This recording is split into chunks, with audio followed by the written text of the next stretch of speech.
प्रधानमंत्री नरेंद्र मोदी ने आज सुबह सुबह देश को तीनों कृषि कानून की वापसी का ऐलान कर चौंका दिया। दरअसल इन दिनों नेताओं को शौक लग गया है चौंकाने का। न इसके लिए किसान तैयार थे, न देश की जनता तैयार थी, मगर कानून वापसी का ऐलान हो गया। अब कौन खुश है, कौन उदास है, यह पता नहीं चल पा रहा है। धीरे धीरे पता चल पाएगा, मगर यह जीत किसानों की एकजुटता की है, यह जीत लोकतंत्र की है, यह जीत गांधीवादी तरीके से अहिंसात्मक आंदोलन की है। इसलिए इसमें किसी की हार हमें नहीं देखनी चाहिए, हमें किसी की पराजय नहीं खोजनी चाहिए, क्योंकि प्रधानमंत्री नरेंद्र मोदी परिवार के मुखिया हैं। अगर वह हठी थे और हठ छोड़ रहे हैं तो हमें इसका स्वागत करना चाहिए, क्योंकि कृषि कानूनों की वापसी से ना तो देश का किसान करोड़पति बनने जा रहा है, ना अरबपति बनने जा रहा है। किसानों का प्रारब्ध कैसे बदले, उसे सोचने का यह सबसे बड़ा समय है। यहां से राह निकालने के लिए सोचनी चाहिए, न कि पराजय और जय के बारे में सोचना चाहिए। सियासत हमेशा से किसानों को खेलने का खिलौना बना के रखे हुए है, इसलिए सियासत के हाथों हथकंडा नहीं बनना चाहिए। सियासत तवायफ का दुपट्टा है, जो किसी के आंसुओं से तर नहीं होता, वह किसानों के आंसुओं से भी तर नहीं होगा। इसलिए यह मौका है और बड़ा मौका है कि किसान अपनी राह खोजें। कृषि कानून तो खत्म हो गया, मगर ऐसा क्या हो कि किसान खुशहाल हों, यह सोचने का बड़ा मौका है। मगर लोकतंत्र में सियासत लोकतंत्र का हिस्सा है और चुनाव उसकी आत्मा है। चुनाव ही है जो जनता वोट की चोट देती है, और उसी चोट की आहट से प्रधानमंत्री नरेंद्र मोदी ने कृषि कानूनों की वापसी की घोषणा कर दी है। उत्तर प्रदेश, उत्तराखंड और पंजाब में चुनाव है और वहीं पर किसान आंदोलन कर रहे थे। ऐसा जरूर फीडबैक प्रधानमंत्री नरेंद्र मोदी के पास होगा कि इस बार पार नहीं लगेगा अगर किसान नाराज होंगे तो। अच्छी बात है, लोकतंत्र इसीलिए तो बनाया गया है, चुनाव इसीलिए तो इसका हिस्सा रखा गया है, और आंदोलन इसीलिए तो सुधार का तरीका रखा गया है। इसलिए न किसी की जीत हुई है, न किसी की हार हुई है। हाँ, किसानों के लिए मैं बार बार यही कह रहा हूं कि अब आगे से यहां का रास्ता क्या है, यह सोचने का समय है। घर जाकर बैठ जाएंगे और वही किसानी और किसानी में क्या आय है, यह सब हम जानते हैं, क्योंकि हम किसान के बेटे हैं। बात सियासत की कर लेते हैं। सियासत इस मुद्दे पर अब खूब होगा। सुबह सुबह मुख्यमंत्री अशोक गहलोत प्रदेश कांग्रेस मुख्यालय पहुंचे, क्योंकि आज उन्हें बोलना था प्रधानमंत्री नरेंद्र मोदी के खिलाफ। उन्होंने कहा कि अहंकार की हार हुई है। किसका? मोदी का। उन्होंने कहा कि प्रधानमंत्री नरेंद्र मोदी को जिम्मेदारी तय करनी होगी कि जो शहादत हुई है किसानों की, उसके लिए जिम्मेदार कौन है। निश्चित रूप से यह उनके लिए मौका है बोलने का, मगर मौका राजस्थान में भी बहुत सारे हैं। अब देखिए, दृश्य जयपुर के प्रदेश कांग्रेस मुख्यालय के बाहर का है। जिस रास्ते से मुख्यमंत्री अशोक गहलोत प्रदेश कांग्रेस मुख्यालय गए हैं, उसी रास्ते में शहीद स्मारक पड़ता है, जहां पर गांधीवादी तरीके से पिछले 37 दिनों से राजस्थान के बेरोजगार आंदोलन कर रहे हैं। किस लिए? क्योंकि वह अपना अभिभावक खोज रहे हैं। वह चाह रहे हैं कि सरकार यह बताए कि रीट परीक्षा में धांधली कैसे हुई थी, मगर पुलिस लगी हुई थी और पुलिस ने इन छात्रों को हिरासत में ले लिया। तब तक हिरासत में रखा जब तक मुख्यमंत्री अशोक गहलोत वहां से चले नहीं गए।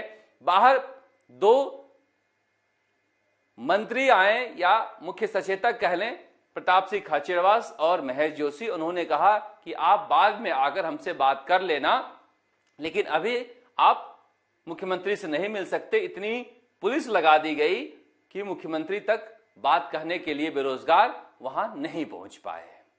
यह भी सही नहीं है। आप एक नेता पर लोकतंत्र के बारे में पाठ पढ़ाने जा रहे हो और रास्ते में उन लोगों से बातचीत नहीं कर रहे हो जिनसे आपने लिखित में वादा किया था, जिनसे कई बार मिलकर आपने फोटो खिंचवाया, उनसे नहीं मिल रहे हो। यह भी ठीक नहीं है। आप वहां पर दोषी ठहरा रहे हो तो यहां पर भी आपको आपके अंदर झांक कर देखना होगा। लोकतंत्र अगर वहां जिंदा रहना चाहिए तो यहां भी जिंदा रहना चाहिए। क्या खोज रहे हैं? आप मिल लेते, इनसे कह देते कि रीट परीक्षा में जो धांधली हुई है उसकी जांच होगी। स्पेशल ऑपरेशन ग्रुप नाम की कोई चीज राजस्थान में है, भजन लाल को हम खोजेंगे। जो छात्र कड़ी मेहनत किए थे उनके साथ जो अन्याय हुआ है उसे हम ठीक करेंगे। सब इंस्पेक्टर परीक्षा में कैसे प्रश्न पत्र लीक हुआ था और किन किन तक पहुंचा था इसकी जांच होगी। यह आश्वासन भी आप नहीं दे पाए। 2013 से बहनें नर्स बनने के लिए तैयार बैठी हैं, आप उनसे कह देते कि मैं आपका अभिभावक हूं। 2018 व्याख्याता परीक्षा के छात्र बैठे हैं, विशेष योग्य जन टीचर के लिए छात्र वहां बैठे हैं, प्रयोगशाला सहायक वाले बैठे हैं। इन सब से आप कह देते कि हम आपके अभिभावक हैं। 2018 के रीट वाले बैठे हैं, उनसे कह देते हम आपके अभिभावक हैं। ठीक उसी तरह से जिस तरह से आप विधायकों से कहते हो हम आपके अभिभावक हैं, उन्हीं विधायकों से जिन विधायकों के ऊपर आरोप लगता है कि लूट मचाए हुए हैं, ये तो बेरोजगार थे, आप उनका अभिभावक बनते हो क्योंकि उन्होंने आपकी सरकार बचाई है। मगर जिन्होंने सरकार बनाई है, जिनसे आपने चुनाव से पहले वादा किया था, उनसे वादा नहीं निभा रहे हो, यह अच्छी बात नहीं है। लोकतंत्र यहां भी जिंदा रहना चाहिए। अब बात कर लेते हैं राजस्थान की सियासत का। राजस्थान में जिस तरह से माहौल बना हुआ है, मुख्यमंत्री अशोक गहलोत लगातार एक और माहौल बना रहे हैं। किसकी विदाई करनी है, किसे किसे पद पर बैठाना है, उसके लिए पहले से माहौल बनाया जा रहा है। अब मुख्यमंत्री अशोक गहलोत ने कहा है कि जो निर्दलीय विधायक हमारे साथ रहे हैं उनका एहसान हम नहीं भूलेंगे। यह कौन थे निर्दलीय विधायक? यह वही निर्दलीय विधायक हैं जिन्होंने कांग्रेस के उम्मीदवार को 1000, 500, 1500, 2000 वोटों से हराया है। अभी उपचुनाव में आपने कहा था कि जिन लोगों को टिकट नहीं मिलता है वो चुनाव नहीं लड़ते हैं, तो उनके लिए पार्टी की नजरों में उनकी इज्जत बढ़ जाती है। यह वही लोग थे जो पार्टी के नजरों में इज्जत गिराकर चुनाव लड़े थे। आप कह रहे हैं कि हम इनाम देंगे इसलिए कि उन्होंने सरकार बचाई है, इस बल पर कि उन्होंने पार्टी को नुकसान पहुंचाया था। यह आपकी सियासत का हिस्सा है। इसी सियासत की वजह से पिछले 20 सालों में कांग्रेस 100 सीट पार नहीं कर पा रही है, क्योंकि वफादार पार्टी के कार्यकर्ताओं, नेताओं की इज्जत लगातार घट रही है।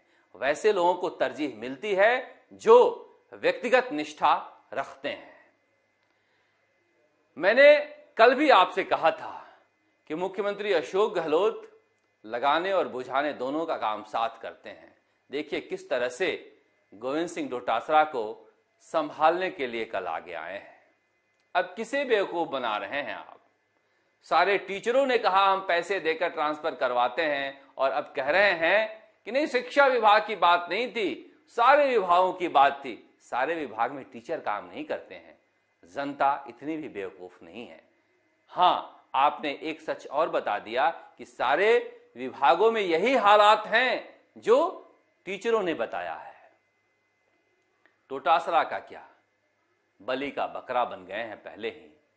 उस दिन बिरला सभागार में चेहरा उतरा हुआ था, मिमिया रहे थे। कल आपने कह दिया कि सारे विभागों का है तो मुस्कुरा रहे थे।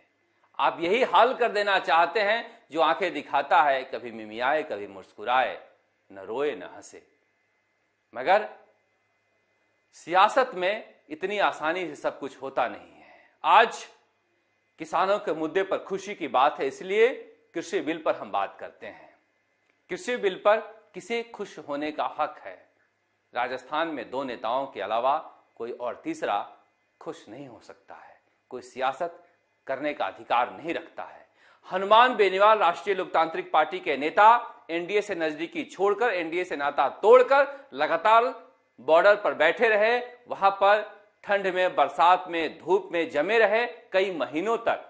राजस्थान के अलग अलग हिस्सों में जाकर वह आंदोलन करते रहे, इसलिए आज उनके लिए खुशी मनाने का समय है। आज वह सवाल उठा सकते हैं।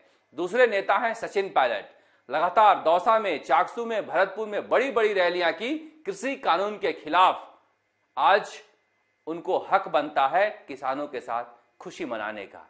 मार्क्सवादी पार्टी, कम्युनिस्ट पार्टी, ऐसे पार्टियों को खुशी मनाने का हक बनता है। मगर कांग्रेस के नेता तो सचिन पायलट को ही कहने लगे थे कि पार्टी के मंच पर आकर आप आंदोलन कीजिए। जब उन्होंने लगातार शिकायत करने पर रैलियां करना छोड़ दिया तो पार्टी ने भी किसानों का नाम लेना छोड़ दिया। बताइए, कांग्रेस पार्टी ने कहां कहां, कब कब, कितनी रैलियां किसानों के मुद्दे पे की। आज उनको किसानों के साथ खड़े होने का हक नहीं है। इसलिए पार्टी का संगठन कमजोर होता जा रहा है।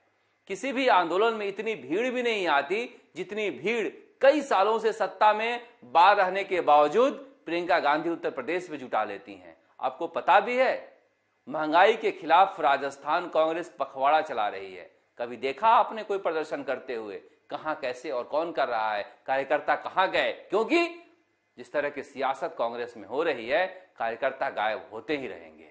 इसीलिए कहा जा रहा है कि जो माहौल बनाया जा रहा है, महादेव सिंह खंडेला, संयम लोढ़ा, बाबूलाल नागर जैसे लोगों के लिए, जिन्हें पार्टी ने सब कुछ दिया फिर भी बगावत कर चुनाव लड़े, गद्दारी का इनाम मिलेगा या वफादारी का इनाम मिलेगा, इस पर बहस करने का समय है। इसीलिए पार्टी के कार्यकर्ता पार्टी को नहीं मिल रहे हैं आंदोलन करने के लिए। किन्हें किन्हें राजनीतिक नियुक्तियां मिलेगी, इसके लिए कोई रॉकेट साइंस पढ़ने की बात नहीं है। आप फुटेज निकाल के देख लीजिए कि कौन कौन पसीना बहाया है। अजीब राजनीति चल रही है। सचिन पायलट कहते हैं जिन्होंने 5-6 सालों तक सड़क पर पसीना बहाया है उनको इनाम मिलना चाहिए। सचिन पायलट की अलग धारा है। और अशोक गहलोत कहते हैं कि जिन्होंने सरकार बचाई है उन्हें इनाम मिलना चाहिए। पार्टी और सरकार दो राह पर चल रही हैं। इन्हें एक साथ कैसे रखना है, यह जिम्मेदारी कांग्रेस के बड़े नेताओं को उठाना होगा। क्योंकि यहां पर कांग्रेस में एक चलन हो गया है, पार्टी के बदले व्यक्ति प्रमुख हो गया है। इसीलिए कह रहे हैं कि आज किसानों को मुद्दे पर खुशी का दिन है। अब यहां से राह कहां जाता है, इस पर भी बात करनी चाहिए। बात हो रही है कि एमएसपी पर खरीद की गारंटी का कानून बने। कौन खरीदेगा? बाजरा के लिए एमएसपी घोषित हो गया, क्या राजस्थान में खरीदा गया? अकेले राज्यसभा सांसद डॉक्टर किरोड़ीलाल मीणा ने आंदोलन किया, बीजेपी गायब थी। बीजेपी की तो अलग ही कहानी है। ऐसा लगता है कि उस पार्टी में नेता नहीं, व्यापारी हैं जो व्यापार करने बैठे हैं और सरकार से अंडर टेबल को डील करते रहते हैं। कोई जगह ही नहीं दिखती जहां पर वो आंदोलन कर रहे हो। एक छटाक बाजरा नहीं खरीदा गया। डॉक्टर किरोड़ीलाल मीणा के अलावा किसी भी नेता ने कोई आंदोलन नहीं किया। और आज कांग्रेस कह रही है कि एमएसपी पर खरीद की गारंटी के लिए कानून बनना चाहिए। Charity begins at home. मुख्यमंत्री अशोक गहलोत को यहीं से, अपने राज्य से खरीद कर नजीर पेश करना चाहिए कि हम इस तरह के कानून बना दिए हैं। बना भी दिए हैं उन्होंने, विधानसभा में पारित भी कर दिया है कि एमएसपी पर अगर खरीद नहीं होगी तो जेल जाएंगे। और कहीं भी बाजरे की खरीद एमएसपी पर हुई नहीं, कोई जेल गया नहीं। इसलिए सियासत नहीं होनी चाहिए किसानों के नाम पर। किसानों के आंसू कैसे पोंछे जाएं, इस पर बात होनी चाहिए। और आज इसी का मौका है। इस बड़े मौके को हम सेलिब्रेट करें। इस बड़े मौके पर हम जीत के लिए किसानों को बधाई दें, न कि किसी की पराजय में अपनी खुशी खोजें। राजस्थान तक के लिए जयपुर से शरद कुमार।